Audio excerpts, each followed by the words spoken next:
этом году много работ написал.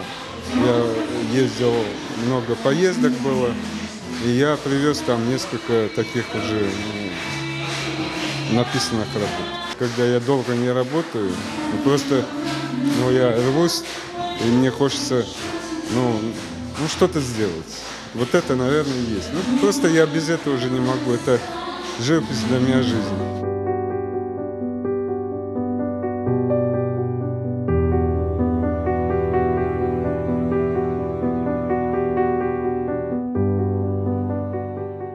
Каждая картина должна нести эмоциональную какую-то энергетику, да?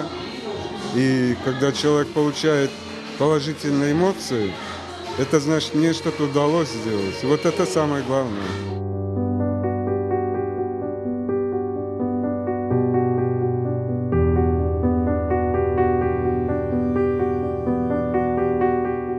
Я хочу отметить его неукоснительное следование своей природе. То есть он умеет сохранить, обогатить. И в нем вот это этнографическое, этническое, потом народное, в том числе сакральное, религиозное, вот в нем прочитывается, понимаете? И это от меня всегда в нем, прежде всего, поражает, что он вот держит это. Это все на глубокой интуиции, понимаете? Вот. Это не научишь этому, это его природа, поэтому его живопись очень оригинальная, вот, и несет колоссальный позитив. Каждая работа – это его творческий такой подход с экспериментом.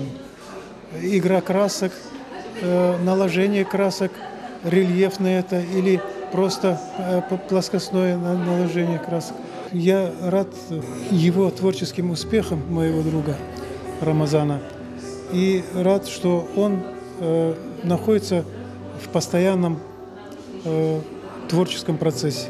Для того, чтобы хорошо писать, надо прожить это, то есть пронести это через себя. Все эти чувства, будем говорить, они в потенциале у него, поэтому он может писать. Рамазан через призму своего видения нам показывает то прекрасное, что мы не замечаем.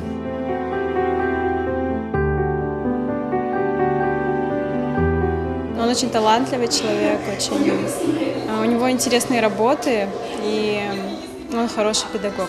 Он очень многое что научил. Больше всего меня впечатлило пейзажи наши, переданные нашим Крымом, природы, красивые улицы, старинные здания.